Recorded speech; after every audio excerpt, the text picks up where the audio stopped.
Would you like to land A-list celebrities like Shaquille O'Neal on your podcast? Discover the secrets of podcast monetization and guest booking from Travis Chappell, founder of Guestio and the host of Travis Makes Friends. In this episode, Travis reveals how he transformed his podcast from a passion project to a six-figure business, sharing insights on masterminds, high-ticket coaching, and building powerful networks. Learn why the most successful podcasters are ditching traditional advertising for more lucrative strategies and how you can leverage your show to create life-changing connections. Travis's journey from door-to-door salesman to industry innovator will inspire you to take your show to the next level. Hello, incurable creators. I'm excited to bring you some bonus episodes featuring exclusive interviews from the 2023 PodUp Virtual Podcasting Summit. Each Thursday for months, you're going to hear interviews from a diverse range of podcasting and marketing experts. My hope is these repurposed interviews will inspire you with new ideas and insights to take your podcast to the next level. And of course, remember to listen every Tuesday for our regular episodes of Podcasting Secrets as well. Now, let's dive into today's bonus interview from PodUp's 2013 Podcasting Summit. Hello, I'm Nathan William, the CEO of PodUp and your host for the Podcasting Summit. In this interview, I'm joined by Travis Chappell. Travis is the founder and CEO of Guestio. Guestio is a marketplace where guests and hosts of podcasts can connect. If you have a podcast and you want to find guests, it's a great place to do that. Or if you are a guest who wants to be on more podcasts, it's a great place to do that as well. Travis also has a podcast himself called Travis Makes Friends. And today we're going to talk about some strategies for existing businesses to monetize podcasts. Thank you so much for joining us, Travis. Hey, what's up, man? Welcome. I'm happy to be here. Travis, why don't you go ahead and just get started? Tell us your story. Tell us some of the cool guests you've had on your show. Yeah, sure. So I started podcasting over 6 years ago. It's crazy. We're coming up on 900 episodes, a few million downloads. I'll be able to chat with a wide array of people from, athletes like Shaquille O'Neal or Paul Pierce, Bernard Hopkins, to business leaders like Grant Cardone, or billionaires like Tillman Fertitta, authors like James Clear, Mark Manson, Dr. Nicole LaPera, a lot of different comedians now, actors, and different people from different walks of life. But really, like, the main thing that everybody has in common is that they've all taken the unbeaten path and still figured out a way to not only be successful, but to also, live their dreams out, which is a conversation that I've had now with hundreds of those people. So I started back in the day about over 6 years ago. And coming from a largely door-to-door sales background was really all I did. I went to Bible college when I was younger, got a degree, a double major in Bible and church ministries, decided when I graduated I didn't want to use it, and started doing door-to-door sales because that was all I really knew how to do at the time. It was all I was qualified to do. And I didn't like taking orders from people. It's like kind of the short end of it. And door-to-door, I could work 100%. I was 100% commission, so I could work my own hours. I worked when I wanted to. You eat what you kill in door-to-door, so you just kind of do what you want to do. But for me, I was like fairly motivated to go out and get it. So I started in door-to-door sales, did that for a few years, moved into podcasting, and that brings us to today. So how do you get someone like a Shaquille O'Neal or a Grant Cardone to be on your show? That's a good question. And the answer is not as simple as you hope it is, probably. But really, it's just reps, relationships, consistency, not being afraid of rejection, and continuing to put out content. It's just that the problem is, man, most people, when they sit down to do their show, they get an idea and they have like 5 people in their mind that they want to talk to. And they base their results off of way too small of a sample size before they make a decision of whether or not they should continue doing it. And that's the fundamental issue, because if you are telling yourself that these 5 people are going to say yes, if they don't say yes, it's not going to go well for you, then odds are they're probably not going to say yes, because nobody knows you as a podcaster. You don't even have a show yet, and at the very beginning, you're probably not going to be very good at it. So to think that you're just going to go out and like nail your dream guest day one, and if you don't, it's a failure, is not the right way to think about it. So I think most people just don't have, they make their decisions based off of way too small of a sample size. And for me, it just took lots of reps, multiple years, lots of relationships. The Shaq thing came about from a relationship from somebody I know who has a charity, and they've known each other for a long time. And I donated something to that charity, and then they made a connection here, and then leveraged that into a call with Shaq, which was supposed to only be a call, and then it turned into a podcast interview because I asked him for one. So yeah, I was just like, this connection leads to this thing, and then going to this event, you meet this person who knows that person, and you meet that person, and they lead to this person. Then you send 20 cold reach outs, and 18 of them say no, but 2 of them say yes. And one of those people knows that guy. And you know what I'm saying? So it's just like, it's a continuous evolving process that, if you want to talk to all the best people, and you have like, you're like I was, and you're starting from scratch, then you just got to know it's going to take time. It's not just going to happen right out of the gate. I love how you said putting in your reps. That's a great way to put it. Great sports analogy. If you are starting out like you were from scratch, how long did it take you to get someone of the caliber of Shaq on the show? So Shaq, I think, is probably the biggest name I've ever gotten. And for me, it was awesome just because he's like my childhood hero. He wasn't just like, oh, a celebrity, that'd be cool. It was like, that was somebody who I played a ton of basketball growing up. Lakers were my team. I grew up in LA County. It was like Shaq, Kobe, Lakers were my team. Shaq was my guy. I had his jerseys, his bobbleheads, like, every cards, everything that you could have, I had of his. So that was the biggest one, not just in a literal physical sense, but also in I looked up to this guy from the time that I was a little kid sense, and also from everybody knows who he is sense. So I think that was probably the biggest one. It took me years. I think that happened last year. So 4 or 5 years. 700-800 episodes in to get someone like Grant Cardone. That happened actually within my first year of podcasting. And that was just a result of continuous, rejection, meaning I tried to get him on at first and then got ignored and completely, like, nobody ever got back to me, which made total sense because I was just starting my show and there was no reason why they should have said yes at the time. So after I got, quote unquote, rejected or ignored, I kind of started looking and paying attention to who was in his circle that he knew that would be an easier get than he would be. And I started following different people that I saw he had on his show or that he was having speak at his event at 10X Growth Con or something like that. And then I would go reach out to the people that were quote unquote easier gets. And then after reaching out to enough of them, you get one of them to say yes, it's easier to get the second one to say yes, it's easier to get the third one to say yes, easier to get the fifth and the sixth and the seventh and the eighth one to say yes. And so by the time I reached out to Grant the second time, which was still within my first year of podcasting, and my show wasn't very big, but he didn't have to ask me about my download numbers. He didn't have to ask me about my reach or about how long I've been doing it. He had to ask me any of those questions because when I reached out, I mentioned, I think, 8 or 9 names like of different people that I had on my show that I knew. Not only did he know them, but he trusted them to a certain extent. He'd done business with them or, shared the stage with them or had them on his podcast or he was on their show. Like, I knew that they had done something together. And so when I reached out and I dropped all those names, by the end of the message, including his own wife, like Elena had already been on my show, so it was like when I reached out and he actually read the message, it was became more of a no-brainer for him to say yes, because the fundamental misunderstanding that people have is that they think that those types of people will only say yes if you have a massive audience. And that's not true. The number one factor that they're concerned with, anybody who's that busy, anybody who's that quote unquote hard to get, the reason that they're that hard to get is because they understand one very, very important principle that most people without money don't understand. And that is that money is not the ultimate asset. Time is the ultimate asset, because time is by definition non-renewable. It's not replenishable. Money is. And people like that who have a lot of money, they understand that the thing that they want more of, the thing that they need to protect more than even their own money, is their time. And the way to get those people to say yes to coming on your show is to prove in some sense, in some way, that you're not going to waste their time. And that's really the number one factor that exists. Now, if your show is massive, does that help you in your case for not wasting somebody's time?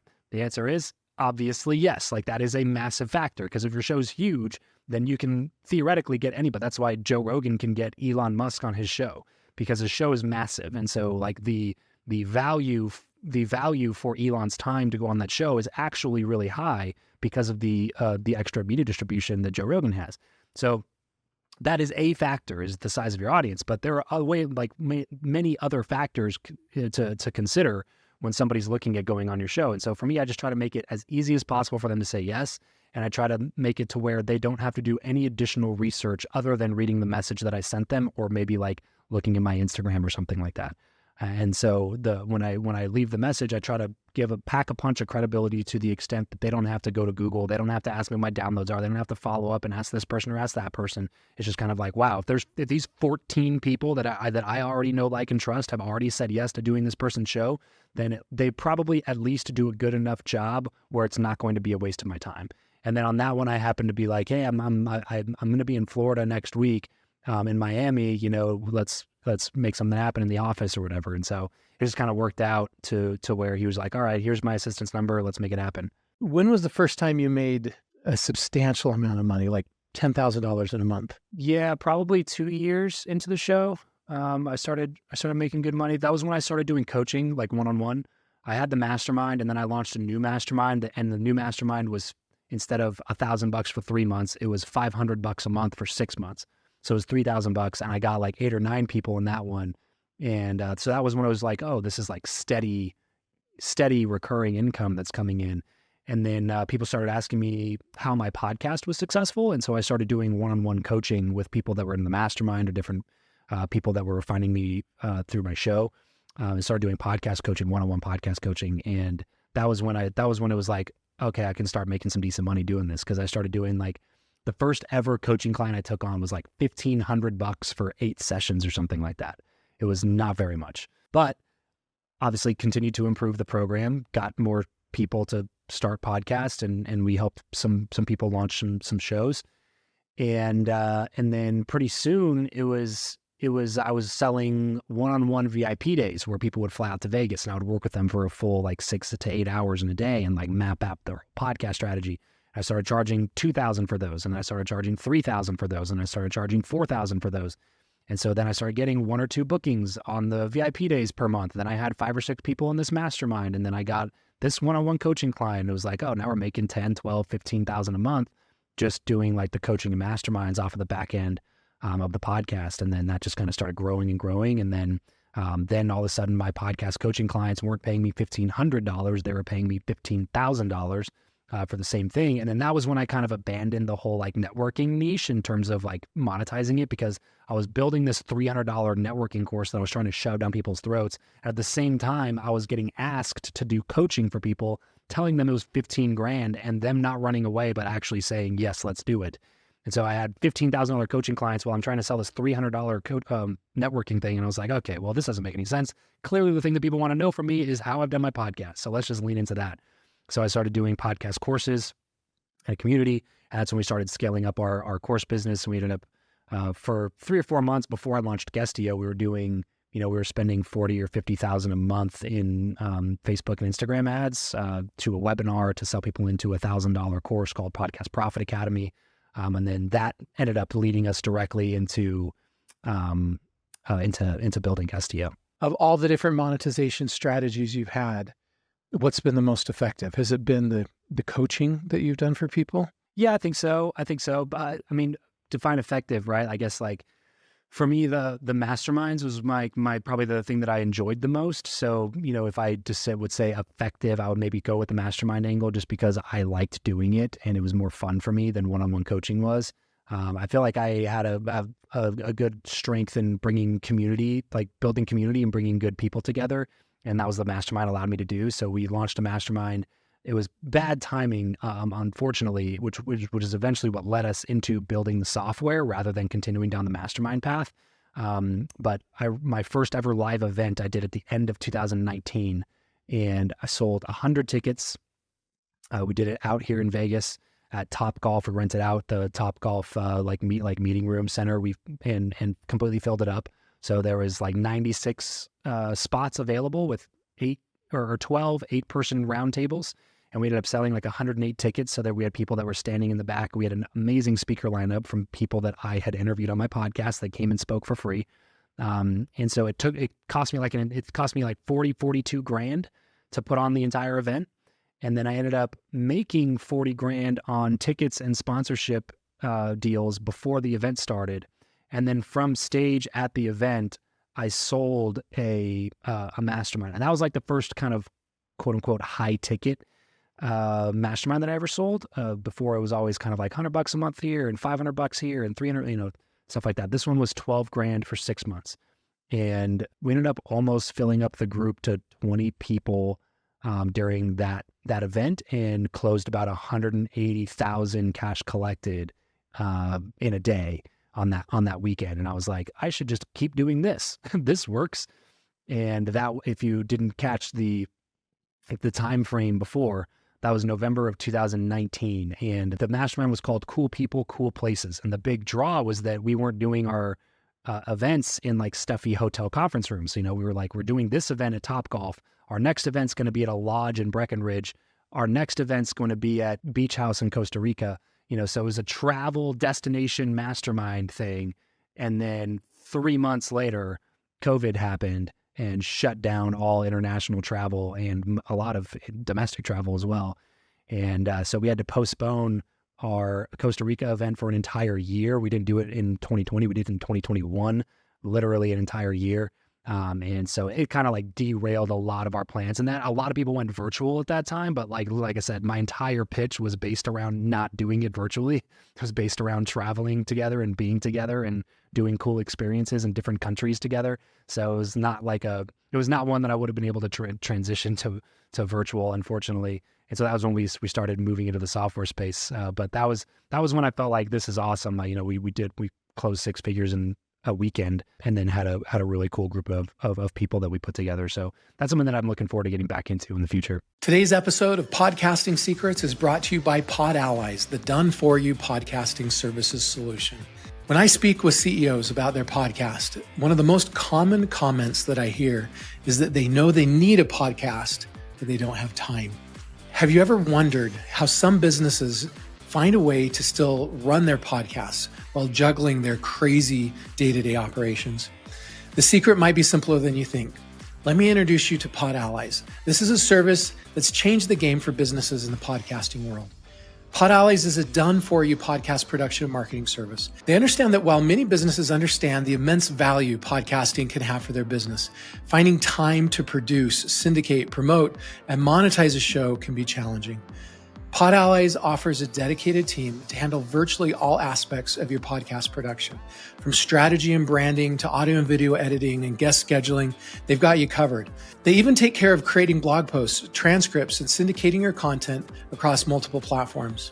What sets Pod Allies apart is their use of PodUp, their proprietary podcasting software suite. This allows them to streamline the entire podcasting process, saving you time, effort, and a bunch of money. If you're ready to become a thought leader, connect with your audience, and grow your business through podcasting without all of the investment of time and cost of doing it yourself, Pod Allies might be the perfect solution for you. To learn more or to schedule a free consultation with a podcast expert, visit podallies.com. That's podallies.com. Now back to the show. You've kind of found your monetization niche in the higher end of monetization instead of selling lower end e-commerce products, for example. Let's talk about masterminds for a minute. For those that aren't familiar with what a mastermind is, can you give them just a quick description? Sure. Yeah, it'd be like a community of like-minded people coming together for the purpose of connecting with each other, improving each other's lives, and growing as individuals. It's typically going to be somewhat niche specific, like e-com entrepreneurs or entrepreneurs in general, or creators or investors or real estate investors. It's typically a group of people. I think the difference in a mastermind and just like a meetup is that masterminds are typically paid for, and a lot of them can be higher ticket. You can pay a lot of money for them. And there's 2 schools of thought around it. Some people are just like, oh, I'll never pay that much to go do that, blah, blah, blah. But also I really enjoy paying that much because it eliminates all tire kickers. Whenever you go to a mastermind that you paid a lot of money to go be a part of, the other people in the room also paid a lot of money to be a part of that mastermind. And I don't know, it makes everybody, first of all, take it more seriously. If you pay attention. Most of the time you can get something for free that somebody else paid $1,000 for, and the person who paid $1,000 for it's going to get way more out of it than the person who got it for free. It's just how it goes. If you invest in it, you're going to be in it more. You're going to take it more seriously. You're going to do more work. You're going to be active in the community and really trying to get the investment the most out of your investment. So I like those groups. Like I said, it eliminates tire kickers. The people in the group are the most serious about building their business, the most serious about up-leveling their connections, the most serious about improving their lives, because they all put their money where their mouth is. And so I enjoy going to those groups. I enjoy connecting with a lot of people in those groups. I've put on 4 or 5 masterminds myself. We just launched a new mastermind called Full-Time Creator with my buddy Chris, which is like this one's actually really low ticket. It's $49 a month. But then I've also launched, $12,000 masterminds. We've done events and retreats and things like that. I've invested into masterminds to the tune of, there was one mastermind that I was a part of for 2 years. It was $100,000 a year to be in the mastermind. But the relationships that I built in those groups are invaluable. There's so much there. The value extends far beyond the reaches of the group itself. If you go in, take it seriously, build real friendships and connections, and grow your own community and grow your network. So I highly recommend people to join masterminds. And then if you're a podcast host, I think that creating a mastermind could be a really great idea, because you already have a group of people that are listening to you on a topic. Now, this doesn't really work if you're talking about like Detroit sports or whatever. There's probably not going to be a bunch of people who pay for a mastermind to talk about Detroit sports. But if you're on this summit, you're probably a business owner, you're probably an entrepreneur. You're probably doing a podcast about something that's personal development or self-help, or something that has to do with the business that you have, something that has to do with the coaching that you do. And so if you already have that, a mastermind can be a really great way to just pull a bunch of people together in a community and actually, get some serious folks in that group. And then it brings in a little bit, I like it because it's like most of the time it's recurring revenue. You can set up the offer structure, obviously, however you want to, and demand that everybody pays up front or whatever, however you want to do it. But I like that it brings in some recurring revenue, gets people like involved in the community. It gets people excited to hear from you and hear from each other. There's this magic thing that happens when you're the person that puts a bunch of cool people together. It's like you're the commonality. So every person, every human, psychologically, they're searching for commonality when you're meeting with people. And so if you can be that common interest point, like if you do an event, if you throw a meetup, if you host a mastermind, it's like the first question most people are asking each other is like, what's your name? Where are you from? How'd you hear about Travis? Right? Like those are the questions that most people are going through without me telling them to do it. There's just it's the commonality. It's we're both here because we both know Travis from something. How did you first come across Travis's content? How did you first hear about this event? What brought you out here? Why are you here? What can we do together? You know what I mean? And so if you can be that connection point, especially if you're the host of a show, it only is better for you, for your show, for your audience, and for the incubator that you're putting together. A lot of people have heard about membership sites, and a mastermind differs substantially from a membership site. What are some of those ways they're different? Yeah, I think there's just more of a personal touch on masterminds. And then I would say membership sites tend to always be low ticket. I don't know of any just like $50,000 membership sites. You know what I'm saying? I think memberships are very education. They have a lot of emphasis on knowledge and learning, whereas masterminds have more of an emphasis on community and connection. In my opinion, again, some people's membership sites, they do a really great job of fostering community, but typically, again, they're lower ticket. You're probably not meeting up in person. The membership could have 4,000 people in it, which diminishes your ability to connect with anybody meaningfully. Because they're lower ticket, they tend to attract, I'm not going to say a lower quality person, but a person who deserves to be at that price point in that tier. So like the people that I've met at a mastermind who are paying $100,000 a year to be there, they're running businesses that are doing $200 million a year, $50 million a year, $12 million a year, or they've done 500 million views on YouTube or 3 billion views on YouTube. Like they're not just getting started in the space. You know what I mean? So a lot of membership sites are going to have a lot of beginners, a lot of newbies, and there's absolutely nothing wrong with that. I started there. A lot of people start there. It's just depending on like where you are in your journey and where you want to get to. I would say like probably a mastermind is going to be better if it's quote unquote high ticket. And high ticket can mean anything from 5,000 to 100,000 or $250,000 or whatever, like Russell Brunson's biggest mastermind is $250,000 a year to be a part of. So you can go real high ticket with it, or you can go lower ticket, but still high tickets. Like $5,000 is still going to be more than a membership site typically, because that membership site's probably going to be anywhere from $9 a month to $99 a month. And that's probably about it. Yeah, I'm a huge believer in masterminds. I participate in one currently, and it provides a huge amount of value for me. The relationships with these people and kind of a group of people who are peers with me. Not, it's a smaller selected group of people that are trying to get to the same place and are there to help each other get there.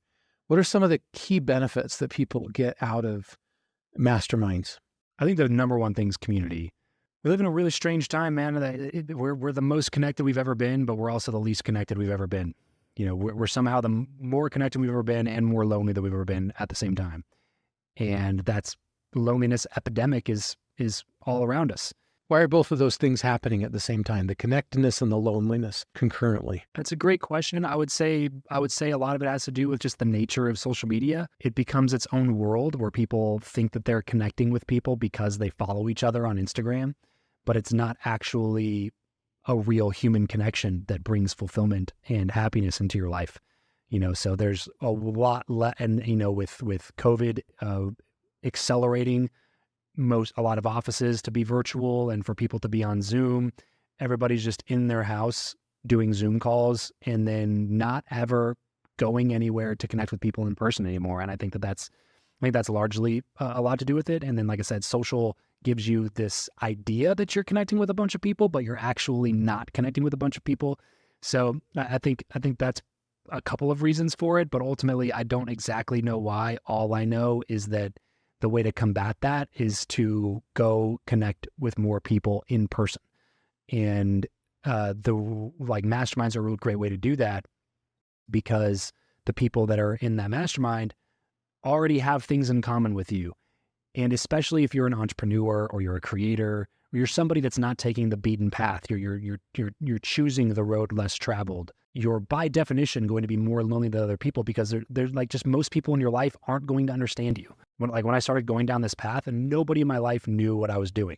Nobody in my life knew what a podcast was. They're like, how are you going to do what? How much are you investing in that? Why are you doing that? You could put money doing that. You could buy that. You could drive that car. You could do this. You could live at this place if you didn't spend money doing that. You know, what like nobody understands. And so when you're already that lonely, and especially like if you don't live in a big city, if you're not in a Los Angeles or a New York or a Chicago, and you don't have like exposure and access to all these different people who are doing awesome things with their life, then you have to intentionally, on purpose, go seek out people with whom you have commonality, with whom like those people will understand your craziness, because they're also crazy. They're the crazy one in their friend group, you know, just like you're the crazy one in your friend group. And when you go connect with a bunch of other crazies who are just as crazy as you, makes you like feel less alone in the world. It gives you somebody to talk through problems with that can actually help you find solutions to those problems, rather than make you feel bad that you have those problems to begin with because you chose to do this. Why are you talking to me about it, type of a thing.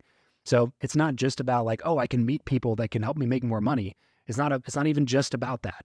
It's about the fact that like you're going on this journey alone, and most people are. It's just the bottom line. If you're entrepreneurial, you're probably somewhat lonely to a certain extent, because nobody understands why you're doing what you're doing, and nobody understands the way that your brain works. So you get in a room with a bunch of other people who do. It's just good for your soul, man. Like, I don't know how to completely explain it other than like, it makes you feel better. It makes you feel less alone. It makes you feel like you have community. It makes you feel fulfilled. And it pushes you to be a better version of yourself. When I go to these events, man, like when I was in that 100K group, the $100,000 a year group, I was sitting in a room one time. I was feeling pretty good about myself. We hit some good milestones in the business. And then I had some good like podcast interviews, and I was like feeling pretty good. And I was talking about some of the issues we were coming against. And the person next to me starts talking. He's running a business that's doing $40 million a year, this was like after I won a 2 Combo Club award. So it was like, oh yeah, we're doing a 25, 30x of your revenue this year, you know. And it was just like, oh, well, that puts my problems into perspective.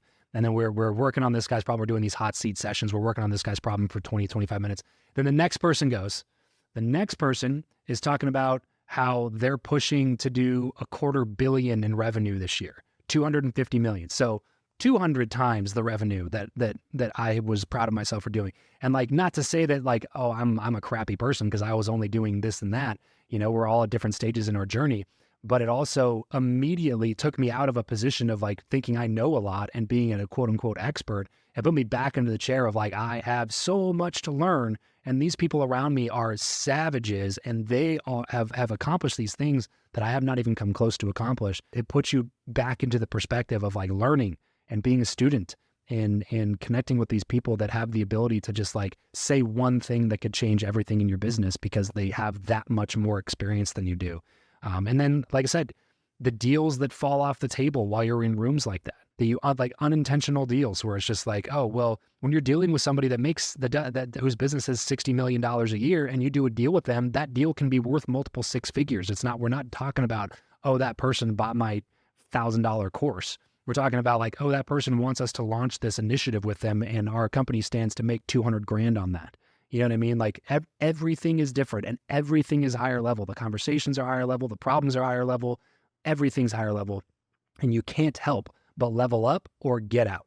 Those are the two options. You either got to get out and set your internal thermostat back to where you think you should be, or you got to level up and get on those people's levels. So those groups can be really, really transformative. Can you give us a couple examples of some mastermind groups that have worked really well? Yeah, that's the biggest one for me is the 100 million mastermind that's run by Dan Fleischman and Joel Marion.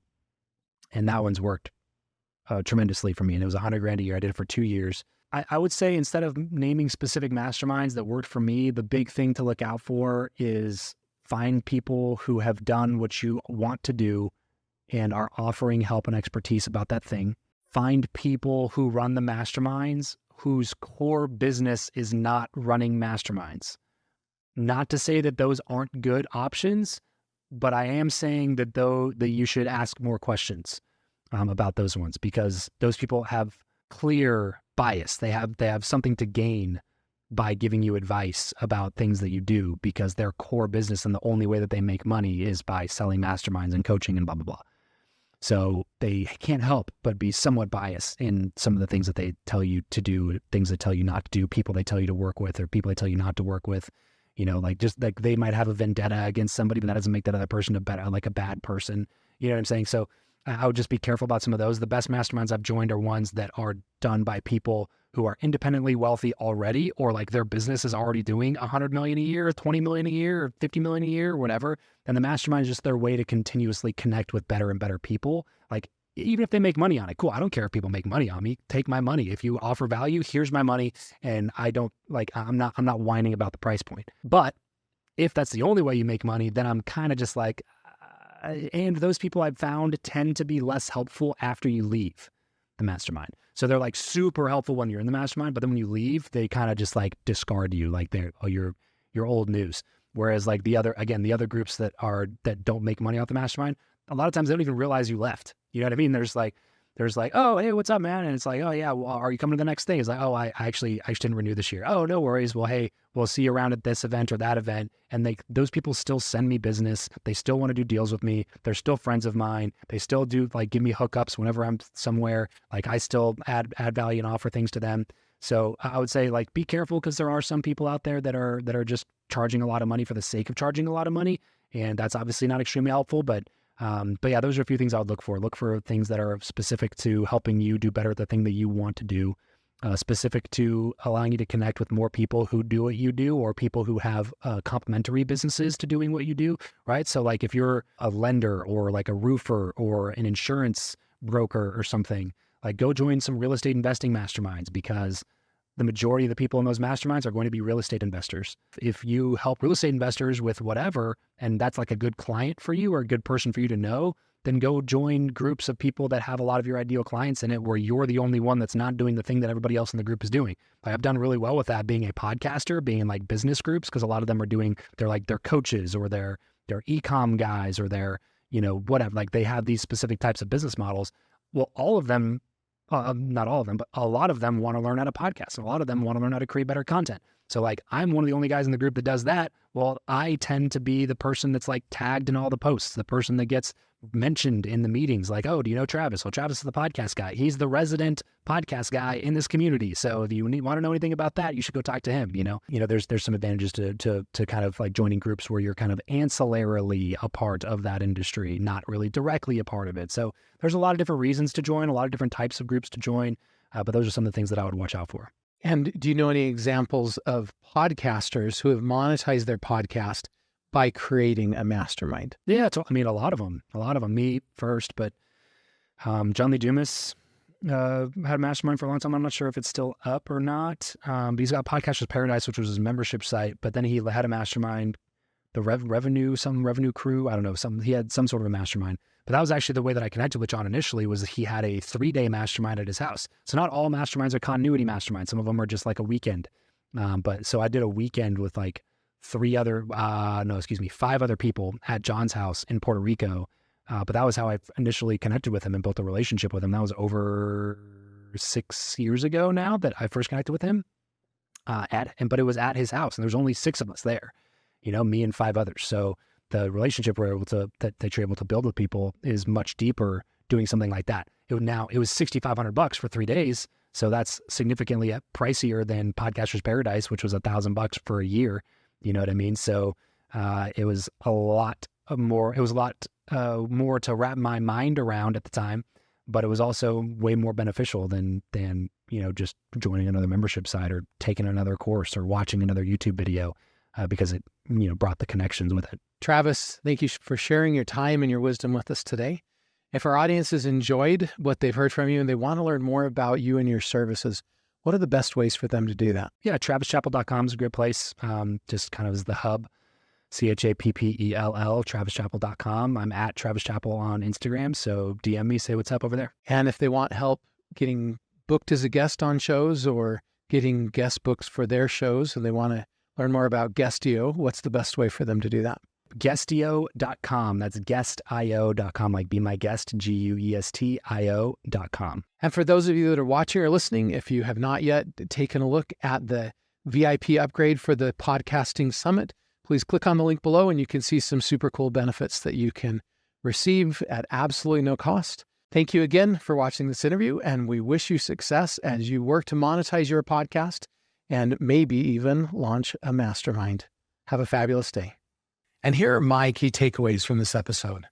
Number 1, persistence and relationship building are crucial for securing high-profile podcast guests like Shaquille O'Neal and Grant Cardone. Number 2, offering value and demonstrating credibility is more important than having a large audience when reaching out to potential guests. Number 3, monetizing a podcast through coaching and masterminds can be more lucrative than traditional advertising or sponsorships. Number 4, masterminds differ from membership sites by offering a more personal touch, higher ticket prices, and a focus on community and connection rather than just education. Number 5, participating in high-level masterminds can provide valuable networking opportunities, perspective shifts, and potential business deals. Number 6, the loneliness epidemic among entrepreneurs can be combated through participation in masterminds, which offer understanding and support from like-minded individuals. Number 7, when choosing a mastermind, look for groups run by successful individuals whose core business isn't solely running masterminds, as this can reduce potential bias. Number 8, joining masterminds in a complementary industry can position you as a valuable resource and lead to more business opportunities. Number 9, masterminds can range from ongoing monthly memberships to one-time weekend events with pricing varying accordingly. And finally, number 10, creating a mastermind can be an effective way for podcasters to monetize their audience and build community around content. Thank you so much for joining us for this episode of Podcasting Secrets. We wish you success with these monetization strategies such as masterminds and success in booking higher level guests for your show. If you're looking for a great platform to help you create, grow, and monetize your podcast, I recommend you check out PodUp. You can get a free trial at podup.com.